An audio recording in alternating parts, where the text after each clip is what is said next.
Well, thank you very much for joining.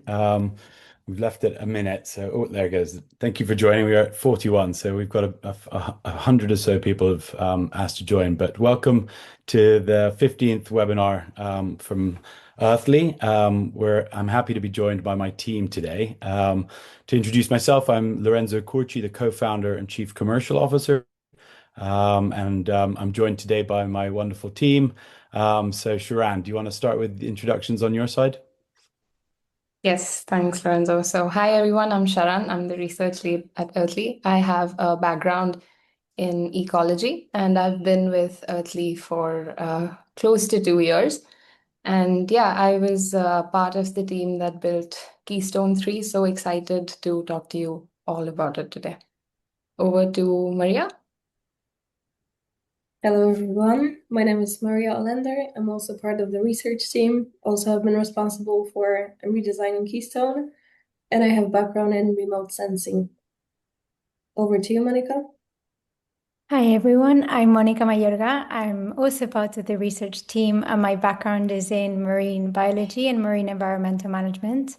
And over the past year and a half, I've been involved in evolving our assessment into Keystone 3 with a particular focus in the biodiversity pillar. And I'm really looking forward to walking you through our new assessment today. Super. Thanks, everybody. So, yeah, I think firstly, I'd like to set the scene. I guess for those that don't know Earthly, we set up Earthly really in 2020 with the ambition of helping businesses integrate nature-based solutions to their business models. I guess 5 years on, we've got over 800 leading companies that we're working with, helping them to sort of bring climate and nature strategy at their core of how they operate. And through, Keystone 3, we're really, helping to build the integrity infrastructure to power the voluntary nature and carbon markets at scale. I guess taking a step back over the last sort of 5 years, I think it was very clear from us right at the beginning that corporates were really struggling. Not only in finding ways to act, but also in acting effectively. There was a lot of solutions that were deemed to fail or had failed, and we saw that really coming out in a lot of news articles. So for a long time, nature impact, was really not underpriced. It was, we were not really looking at the negative externalities. I think initiatives like TNFD have really fundamentally changed that now. We're starting to see nature really taken into consideration. And nature impacts becoming an operational imperative, I would say. And we're starting to see that more and more. In the UK, we've got great regulations like biodiversity net gain, which is giving nature a voice. It's a compliance market, which is something that we're starting to see spreading across the world as well. And through voluntary disclosure mechanisms like CDP and SBTI, we're really seeing companies and industries set clear benchmarks around what good looks like, how they can reduce their impacts, how they can share the positive things that they're doing, but also help to mitigate and invest in some of the tools, the necessary tools that we need to halt extreme weather, to support supply chains, to build resilience in our business models. So, the clarity is there. Businesses are moving. We're looking to integrate nature. But I think there's continues to be a really big problem. And a recent survey that we did, we surveyed over 200 chief sustainability officers. And, what we found was really striking. 58% of those leaders felt that, the concerns that they had around quality and integrity of the nature markets and carbon markets had either delayed, reduced, or prevented them from making investments. So that's pretty scary. Almost nearly a quarter had also stopped investments completely. So what we can see is that there's a real appetite to invest, but the confidence just isn't there. And so, we really at Earthly have been building those tools. And Keystone 3 is all about increasing that confidence. And out of those 200 CSOs that we surveyed, 70% actually said that independent scientific project assessments would help them to free up those investments. So, what we see is that there's a need and a willingness to do it, but the confidence just isn't there. And that's exactly what we've been working on over the last 5 years with Keystone.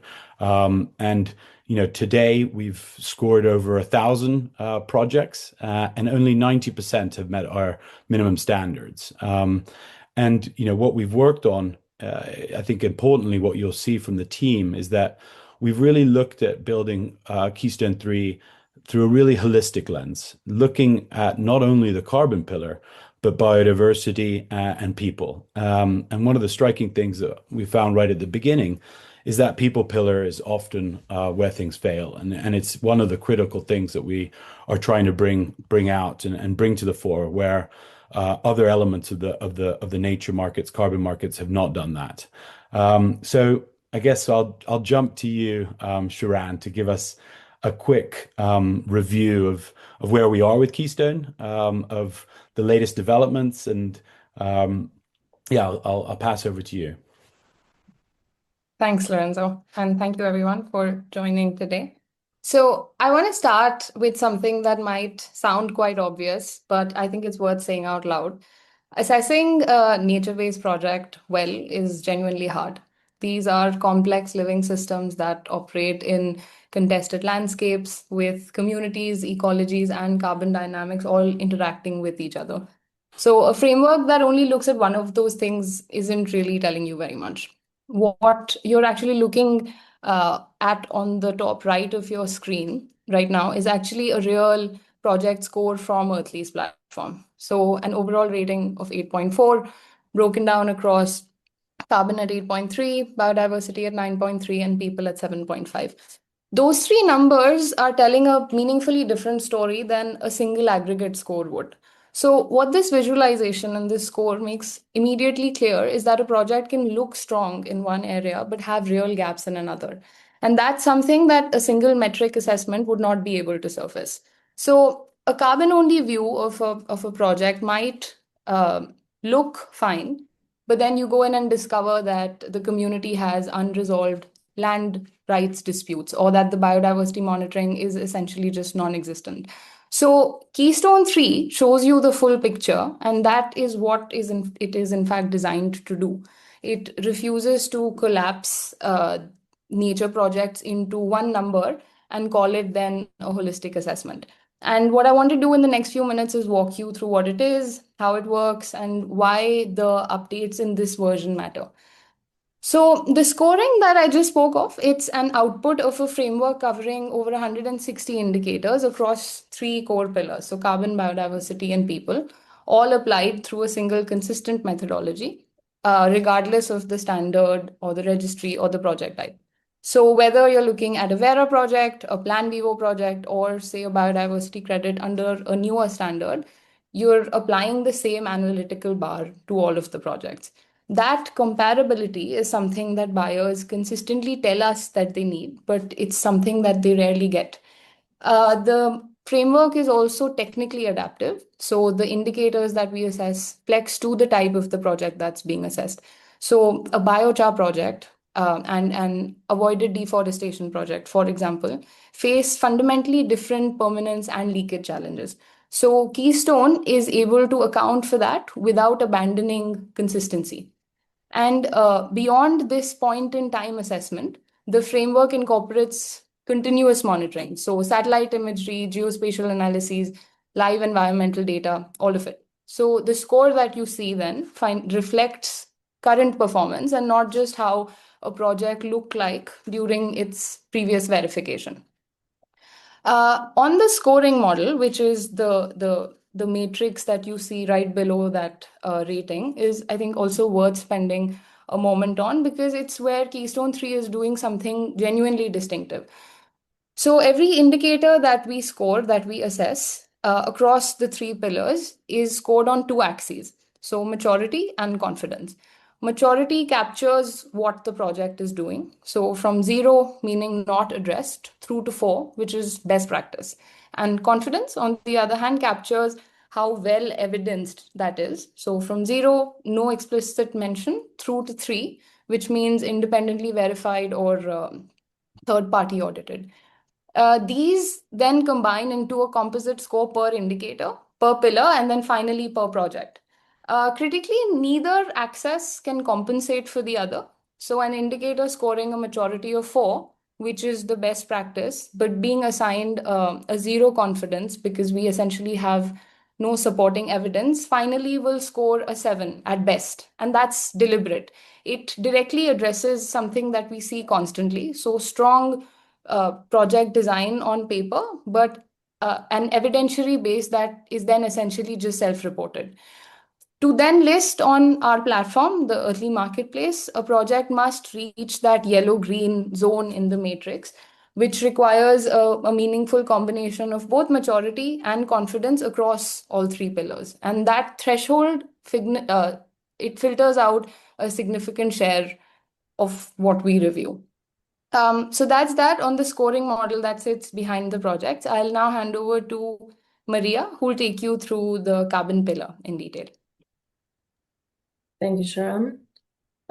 Before I get into what's new in our carbon assessment, I want to give you a little bit of context because carbon isn't just one pillar of Keystone 3, but at the same time is the backbone of the whole thing because Airfleet started with carbon project assessment in mind. It's our longest standing area of expertise and is the foundation that everything else is built on. And we all know that carbon market has had a rough years. High-profile investigations, greenwashing accusation, project that promised more than they delivered. And that scrutiny is legitimate, and frankly, it's part of why we invested so much time and energy into making our carbon assessment as rigorous as it is today. What you're about to see isn't a defensive response to that criticism, but a proactive one. It's built over years and years of assessing different NBS projects. So let me show you what that looks like in practice. What you can see on the screen right now, it's part of the carbon assessment. So we see 6 core sections. That's baseline, additionality, leakage, MRV, and accuracy. And these are not new. They have been present in our previous assessments as well. But within Keystone 3, every single one of them has been updated with new indicators and sharper criteria. So it's not just the same framework as before with a fresh coat of paint, but it's a genuine change in rigor. Can we please go to the next slide? Yeah. Thank you. What is more, as Sharon mentioned previously, our assessment is no longer one size fits all. So Keystone 3 is tailored to assess different NBS project types, ranging from biochar to avoided deforestation to improve forest management and more. Each one gets an assessment designed around its own realities, because also, as Sharon mentioned, a biochar project and a rainforest project protection will face completely different carbon risks, dynamics, and measurement challenges. So we've built the assessment to adapt to that. The questions we ask, the criteria we apply, and the risk we look for are all tailored to specific project type in front of us. The second biggest change is that we've introduced continuous monitoring of the risks that matter most for carbon integrity. That is fire, flood, deforestation, and leakage. We're not asking, is the project good at one point in time, but we're watching what's happening on the ground as it happens. Let me give you a scenario. Imagine you brought credits from a forest protection project 3 years ago, but there was a fire that tore through part of the project last year. Would you know about this? If the project developer shared that information with you, maybe you would know about this. Or if local news picked up that information and shared it, again, you might get that information. But what most probably would happen is you would have to wait for another monitoring report to be released, which may happen in another 2, 3 to 5 years.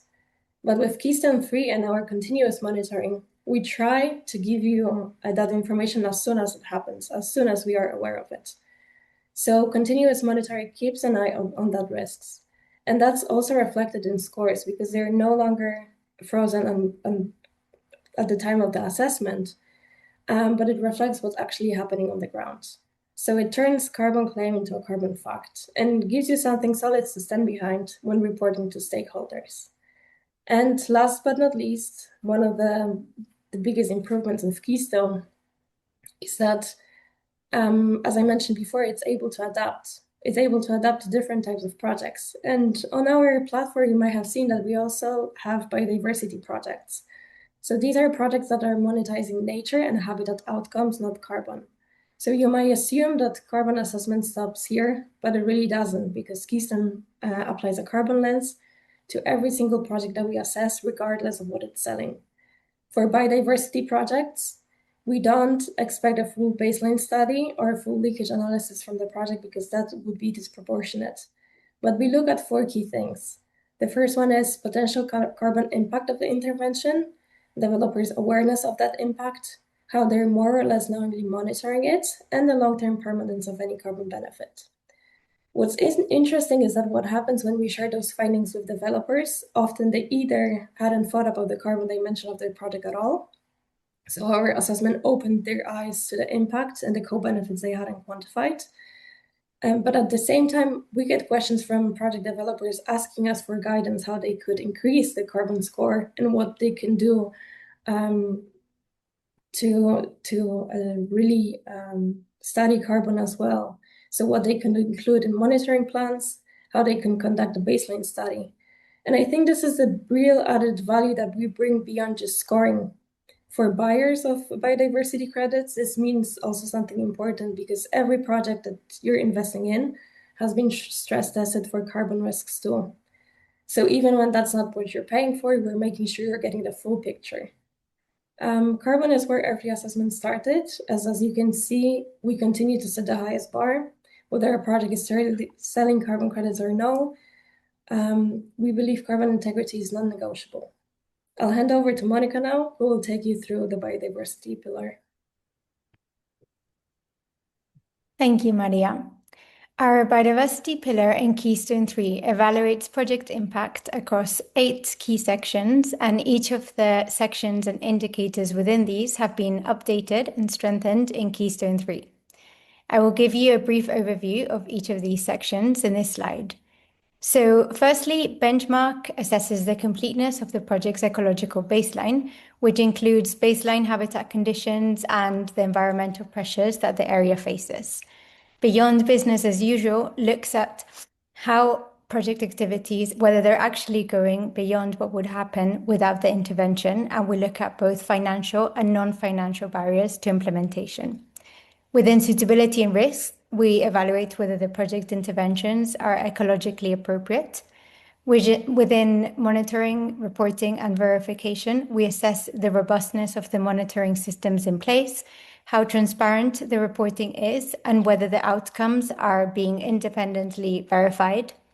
Within impact, we look at whether there are measurable outcomes across biodiversity, ecosystem function, and habitat health over time. Water is a new indicator that we've introduced, which examines how project activities affect freshwater and marine ecosystems, both directly and indirectly. Spillover explores positive and negative indirect environmental effects that the project activities may be having in their surrounding environment. And finally, resilience assesses how projects safeguard ecological gains over the long term. Could we go to the next slide, please? So as well as updating each of these 8 indicators within the biodiversity pillar, we have also introduced 3 key changes, which means that we're now able to evaluate a wider range of nature-based solutions in a rigorous and fair way. So firstly, we're now able to assess biodiversity. We're able to assess projects where biodiversity is the unit of sale. So our previous assessment framework was designed to assess carbon credit projects, as Maria had said. And this means that key concepts like additionality, leakage, and permanence existed only within the carbon pillar. But Keystone 3 changes this, and our assessment is now able to assess a wider range of nature-based solutions where the unit of sale is something other than carbon, such as biodiversity credits. And a key example of this is Earthly's voluntary biodiversity credits, which are based on the UK's biodiversity net gain framework. And to support this, we've introduced multiple new indicators and sections within the biodiversity pillar, including the beyond business as usual, spillover, and resilience sections, which mirror additionality, leakage, and permanent sections from the carbon pillar.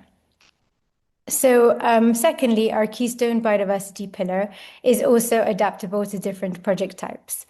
Our previous assessment framework had a one-size-fits-all structure, meaning that all projects were assessed using the same criteria. But we are aware that impact, success, and risks look different in different projects. For example, a project which is restoring the environment will have different impact to a project which is conserving the land.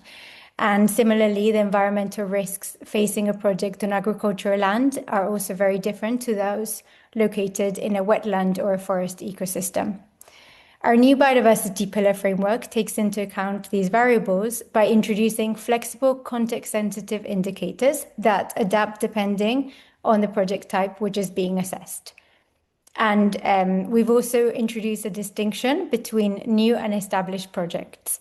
New projects are primarily being assessed based on the quality of the design, the strength of the baseline, and their theory of change, as well as many other indicators, whereas established projects are assessed based on all of these indicators, as well as observed outcomes, given that the monitoring data is available to do this.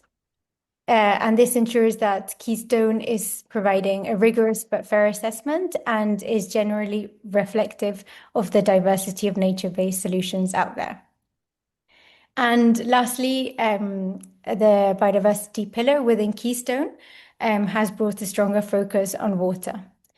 Freshwater and marine ecosystems are amongst the most ecologically valuable on Earth, but unfortunately they are also amongst the most threatened and have historically been underrepresented in conservation finance. And for this reason, the biodiversity pillar in Keystone 3 has now introduced a dedicated water section, which is built around 3 sections, and these are suitability, monitoring, and impact. Within suitability, we assess how the projects may be directly or indirectly affecting marine or freshwater environments, both in the short term and the long term.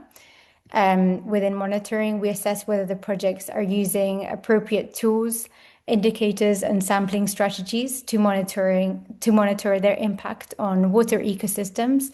And in the case that appropriate monitoring data is available, we assess the impact of the project on these water ecosystems and the mitigation of risks. With this, I'll hand over to Sharon so she can give you an overview of the people section. Thank you, Monica. So the people pillar, I think this is where Keystone has made some of its most substantive changes. And also, I think where the gap between thorough assessment and a surface level one is also the most consequential. So the social pillar exists in most frameworks in some form, but it typically functions as a compliance checklist. You document FPIC, note that jobs were created, and you move on. Keystone takes a slightly different approach. It evaluates the quality, the fairness, and the durability of social outcomes. Not just whether something has happened, but whether it actually means anything for the communities involved. The pillar covers 8 sections: social context, stakeholder engagement, equity, benefit sharing, livelihoods, education, and health. Each has been updated in this version. Across all 8, the requirements remain the same: verified evidence and not just self-declarations. A few things that are genuinely new are that there's an introduction of a dedicated social baseline section, which maps land tenure, socioeconomic conditions, and existing rights structures before any scoring even begins. And a strengthened social MRV section, which now requires that social outcomes are monitored over time using defined indicators. So community surveys, grievance logs, third-party verification wherever available. We're looking at evidence and not just statements that are stated at project inception. Can we go to the next slide, please? Thank you. And with this, I think this is also, I'm going to be talking about one of the most important structural changes in the Keystone 3 across any pillar. So now each assessor is required to complete an independent contextual analysis before scoring a single indicator. So we do want an assessment that actually reflects local realities.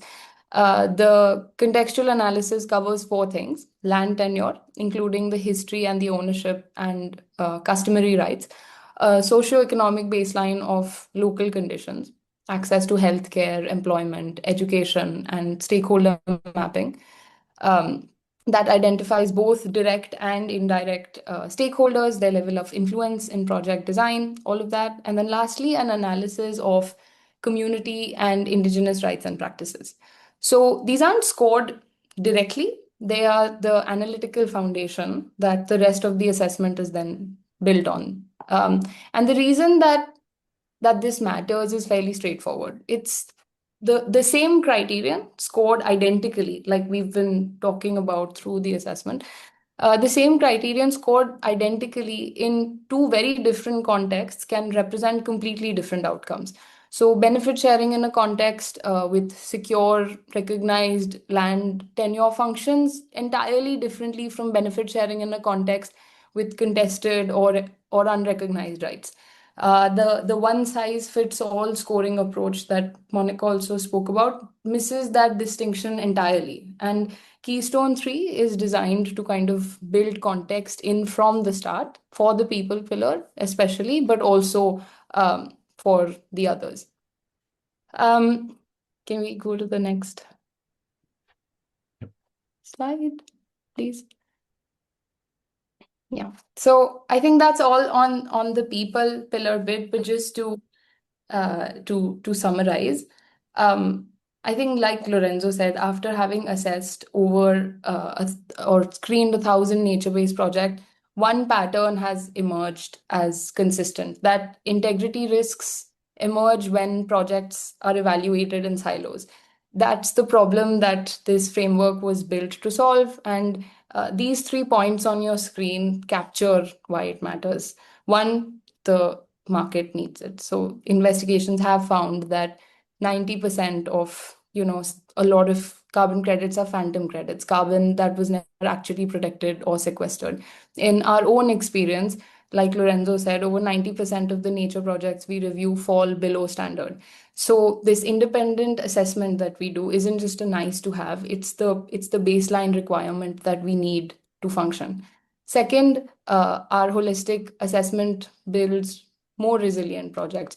A carbon only assessment misses ecological resilience, where, like I've said, a project can look carbon sound and be biodiversity poor or socially fragile. Social safeguards without proper monitoring, they rarely deliver any lasting outcomes. And the projects that last are, in fact, the ones where all three dimensions are considered important. Because weakness in one almost fundamentally always affects the others. And the third and the last point for businesses specifically, independently verified scoring, alignment with TNFD, CSRD, and our own transparent methodology gives corporate buyers something that they increasingly need, audit ready disclosures and a defensible position against greenwashing. So that's at the end of the day, then not just reputational protection, but it's also a compliance requirement. So that was on Keystone, and over to you, Yeah, Lorenzo. thank you so much. Thank you, everybody. That's really defined in terms of what Keystone delivers. I think what we've really seen is that, especially in the market, last in 2025, the market for retirements fell by about 4%. But we actually saw an increase in the overall market value. So what we're really seeing in the market, I believe, is that people are moving to higher integrity nature-based solutions and solutions in general. But finding that ability to source, I guess, the diamond in the rough is still quite complex. And I think for us, Keystone 3 ensures that across these three critical pillars, we're going beyond what the market has generally done and just use publicly available information within PDDs, project description documents that can be found on registries. We're really opening up a dialogue that helps us to go beyond often what the methodologies are asking for.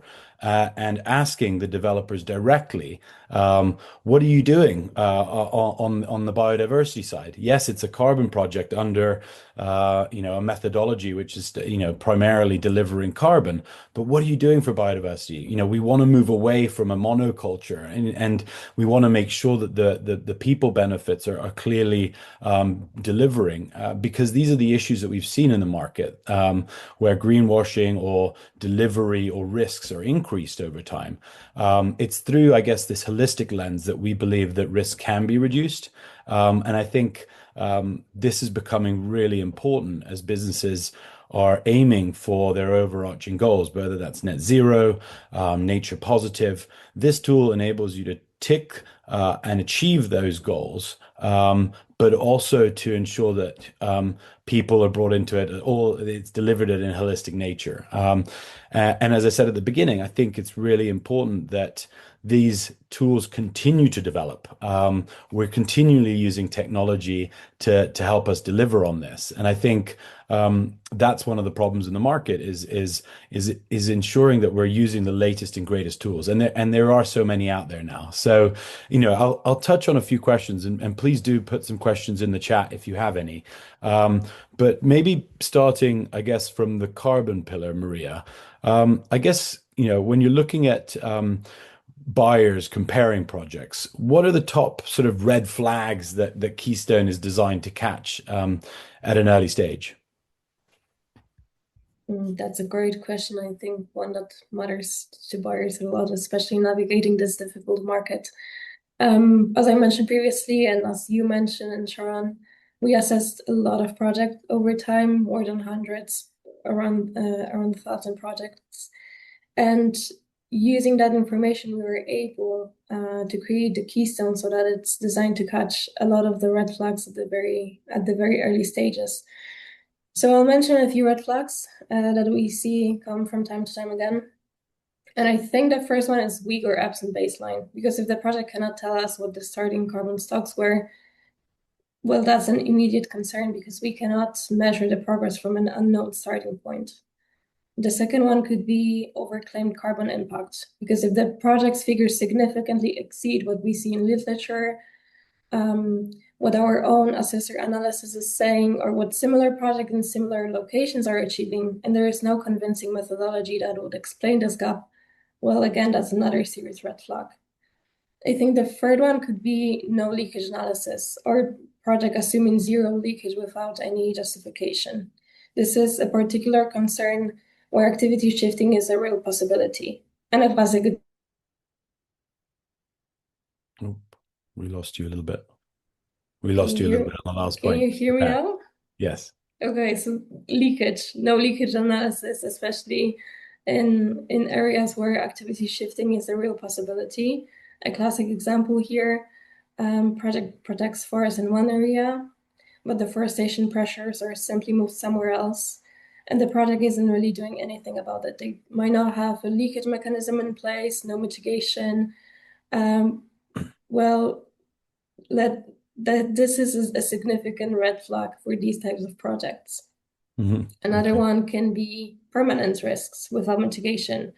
So our assessment Keystone is designed to catch ecological risks, social risks, governance risks across all of the three pillars.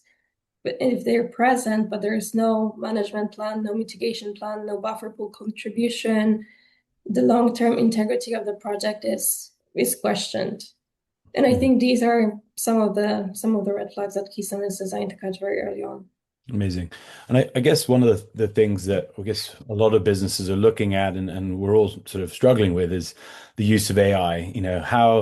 How beneficial is it to us as a business? How are we using it? I guess one thing that we've found is that we want to provide the best in class sort of assessment of projects, and we want to assess projects at speed. That obviously has a concern that you're missing things, and I think we we are obviously this assessment takes longer. I think Sharan, I think you mentioned maybe, definitely a few days longer. But we are putting to work AI in certain places. We're doing some pre-screening just on publicly available documents and stuff like that. When it comes to the carbon side, Maria, how is AI sort of helping in that case? I think that might be interesting for people as well. Yeah, so we use AI, and AI helps us with pre-assessment of every single project that comes to us. So before the project reaches our team, it goes through AI-assisted pre-assessment. So it helps us to quickly identify red flags. Some of the red flags that I just mentioned, AI helps us with identification of them. So when the project comes to an assessor, we already have a picture of where the risks and gaps could be and where we should focus on our energy. On the carbon side specifically, AI is also looking at if the project has identified and justified its baseline, if it acknowledged leakage risks. It helps us scanning for bad press, criticism, unresolved greenwashing accusations surrounding both the project but also the project developer. It also helps us to see if the project has ethic and benefit sharing mechanism in place, if it has identified natural risks, and much more. So it doesn't assess the project fully, but it helps us with speed and scale of early screening. The depth judgment and final assessment is done by us, by humans. Yeah, great.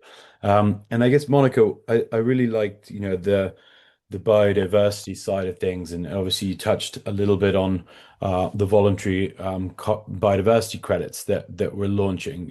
Can you touch a little bit on Keystone 3 and obviously it's a very rigorous assessment for biodiversity credits. B&G, as we all know, I guess DEFRA really didn't look at the people pillar, so we've added something completely fresh. We've also done a lot more work when it comes to carbon. I think the reason we did that is, the ideal outcome for us is always landscape restoration, at scale. And, if we can pull out these key KPIs, then that becomes really important. I guess, how does Keystone 3, how does it help us, I guess, when it comes to the voluntary biodiversity credits that are being sold? Yeah, that's a good question. So Keystone is designed to go above and beyond what DEFRA's B&G framework is doing, and this is primarily through like three key dimensions, and I would say it's broader biodiversity, the people impact, and the carbon impact. So in terms of broader biodiversity, I'm not sure whether people here are familiar with DEFRA's habitat metric, but it primarily focuses on changes in habitat extent and condition over time. And we do believe that this is a very meaningful metric, especially since habitat condition and extent are related to other species which are present on the site. But Keystone 3 looks beyond this metric and assesses how projects are monitoring other biodiversity outcomes on site. So, for example, a project could be tracking changes in invertebrate abundance, for example, or birds on site using acoustic monitoring. And by assessing these other monitoring metrics and indicators, which the project may be capturing, we provide a richer picture of whether habitat improvement on the site is leading to recovery of other species in the site. In terms of people, DEFRA's habitat metric is largely silent on the people impact, and this is probably primarily because, given the context of private land in the UK, it doesn't present a lot of risks to local communities or any risks, really. So for VBC projects, what our people pillar within Keystone does is be able to extract all of those positive people benefits that a project like this might be having. And I think a great example of this is a project I recently assessed, which is Nattergal's Boothby project, and it's in our marketplace now. It's a project located in private land, but it's having exceptional community benefits. It's improving accessibility on the site, allowing local communities to have improved access to nature. It's providing local volunteering opportunities to the local community so they can have hands-on experience of restoring a site near where they live, and many other people benefits. And our assessment is able to extract this positive people benefit and give it a value too. And in terms of carbon impact, Maria gave us a very good explanation on the carbon pillar for biodiversity projects, but basically is able to evaluate both the risks that a project might be having on the existing carbon pools, and also the potential benefits that it could be having on carbon. And yeah, together, all of these dimensions that Keystone is able to bring out, we can provide a more complete view of VBC project quality. And this allows us to surface meaningful added value to buyers and provide project developers a clearer pathway to demonstrate excellence across more than biodiversity, but all of the pillars Yeah. that we look at.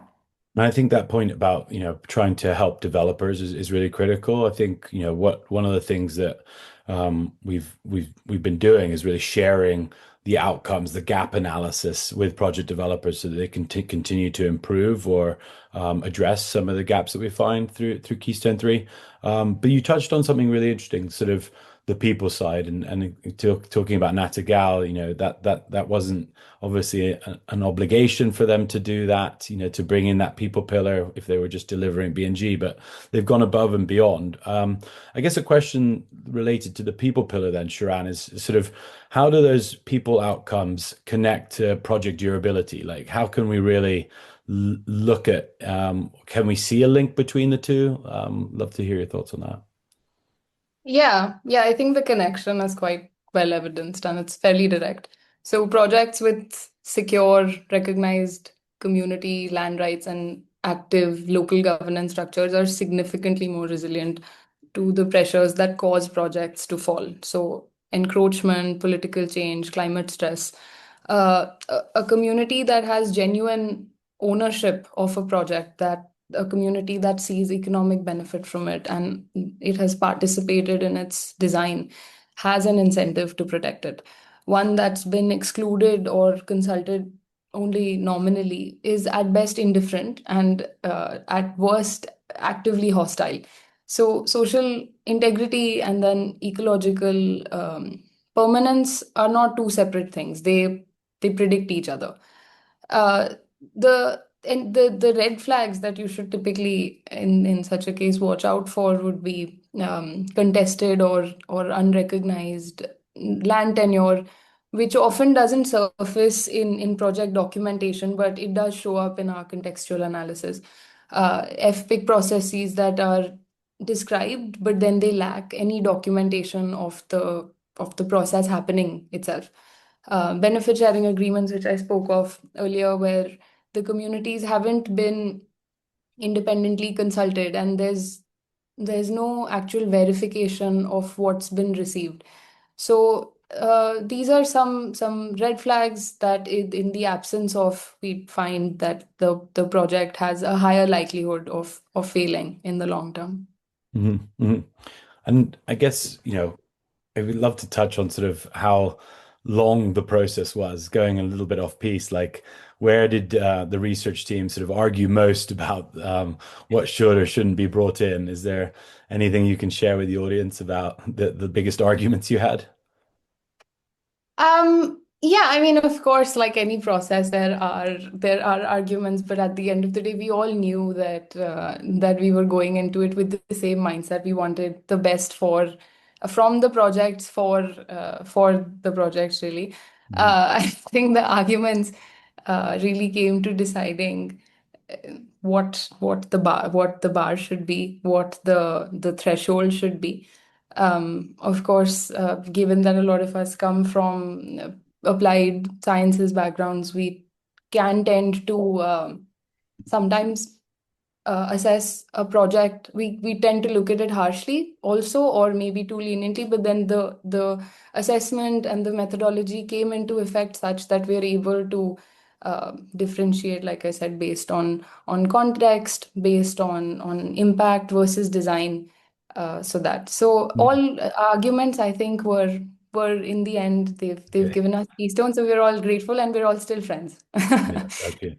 And I guess one of the things that I hear a lot from customers is, if we have the core carbon principles, can we just, look at projects with the CCP label? Is that enough? And what we found is that there's still a lot of independent analysis that I feel is required, and sometimes the core carbon principles are too narrow. I don't know if Maria or Monica, you want to pick up on sort of what you believe the carbon principles, do provide, but where you think Keystone 3 enhances what people can understand about projects. Yeah, of course. So initially we've built Keystone, also Keystone 3, but also previous version of Keystone. They were based on core carbon principles, but we found that core carbon principles are only look at carbon section. And as we mentioned times and times again, our assessment is holistic and looks both at biodiversity and people section. So even though some of the questions, some of the indicators within Keystone will overlap with CCPs, I think we bring more than that. We bring additional level of evidence, and that's what we require from every single project. Hmm. Hmm. And I guess Monica, maybe more on your side, but like when it comes to that third pillar, biodiversity, ecological monitoring, although a mouthful, also seems quite technical and hard to do. What do you see in high quality projects? How are they delivering, to demonstrate that impact? A lot of people call, uh, say that this is one of the hardest parts of this, right? Yeah, definitely. And I think it's particularly difficult because of the great diversity of nature-based solutions out there in different ecosystems and the different activities that are taking place. But we have a section, the MRV section has many indicators within this section that look at the quality of monitoring taking place. And I don't have time to go through each of these indicators in this webinar.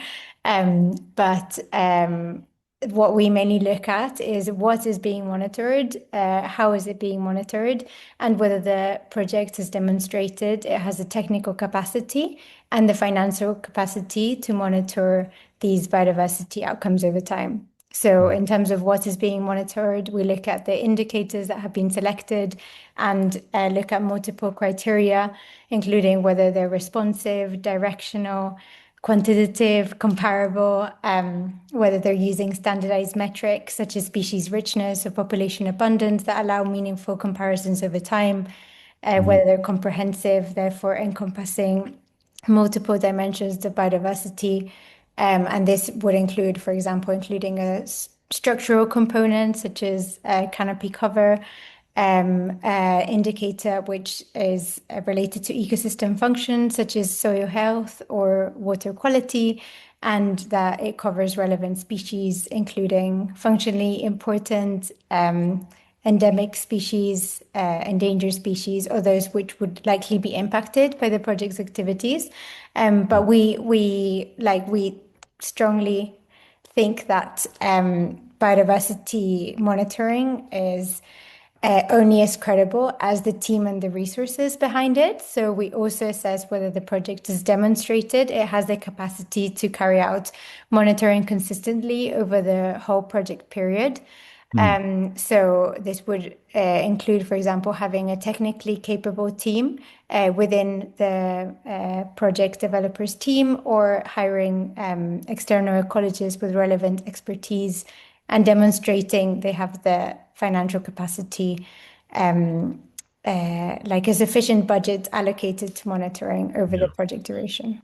I guess there's a lot of talk in these spaces around MRV, monitoring, reporting, verification tools. Is there anything specifically that makes your life easier if someone has used things like this on the ground for biodiversity in particular? I Bioacoustics or eDNA, like, is there something that does make your life easier, or is it just that whole system that you discussed? Yeah, I think it's a whole system. So, for example, in terms of monitoring tools, we really value and like this is taken into account into our maturity scores, whether a project is using multiple tools, which are which combine multiple sources of data, such as eDNA, remote sensing, or ground-based surveys, because we believe this builds a holistic picture of biodiversity condition. Digital data collection is also highly valued because this strengthens auditability and traceability, and this impacts our confidence Mhm. scoring. So I wouldn't say one specific tool, but it's many things that make multiple tools Yeah. suitable. Okay, great. And I think I should touch on it. There was a good question from the here, which maybe Sharan, you can help. But how did you determine the thresholds for every pillar? I guess before you kick that off, I think we should say that Keystone, right from the very beginning of the iteration, has been supported by an independent board of scientific advisors that work across disciplines. So we've had support from key scientists on all three pillars that have helped us to continually refine and improve Keystone. But maybe, Sharan, you can also touch on just the thresholds, if that's something. Yeah. So I think the starting point was, of course, this data set of projects that we've been screening over the last, half a decade. We screened the indicator set against projects that we already had, and we already started with a fairly strong and independent knowledge base of projects where we knew from experience whether the outcomes were credible or not. And then we were able to kind of calibrate the threshold from there on out. That 5.5 threshold specifically, that the minimum score needed to list on our platform that I spoke of, it represents the point in the maturity confidence matrix where a project has demonstrated at least a good level of practice across its indicators with some amount of evidential basis behind it. Below that, even if a project is doing something, the combination of what it's doing and what it can prove isn't sufficient to give the buyers or us the confidence that we need. One thing I think worth emphasizing again is that the threshold applies independently across all three pillars.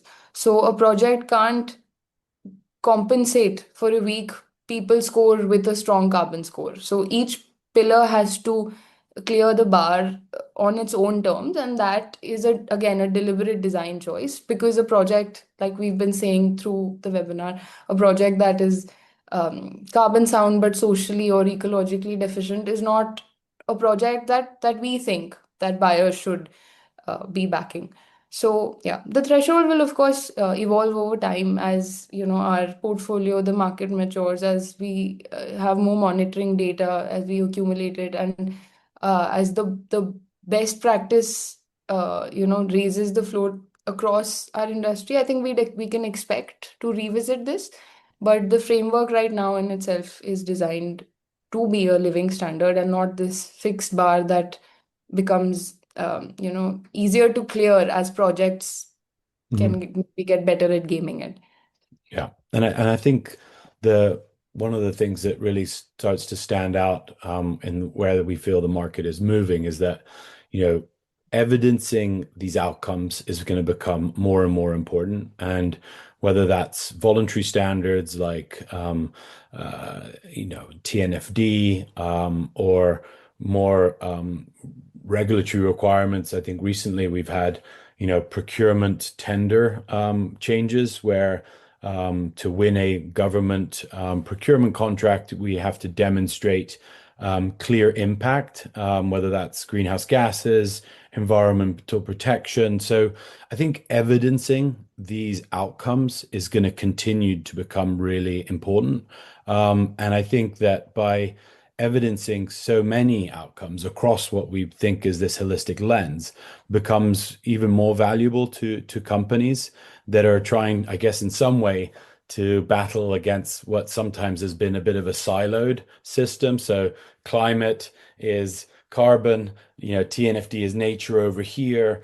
Then you've got water over there and water stress and problems like that. I think by evidencing and bringing all of this together, our ambition and our aim is to solve all these under one and to really rely on the power of nature to get us to where we need to be, because it can help when it comes to climate, it can help when it comes to biodiversity loss, it can help in water stressed areas, and importantly, it can help to bring up communities that are most in need. So, bringing this together and relying on nature, a tool that, we all know and love, hopefully, is, I think, a really important part of Keystone 3. And I don't know if there's any more questions on that, but I would hope that what we've demonstrated today is that Keystone 3 is raising the bar when it comes to providing confidence.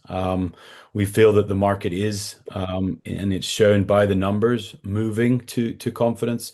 We're seeing a lot more buyers asking us for forward contracting, looking to lock in their 2030, 2035 credit orders.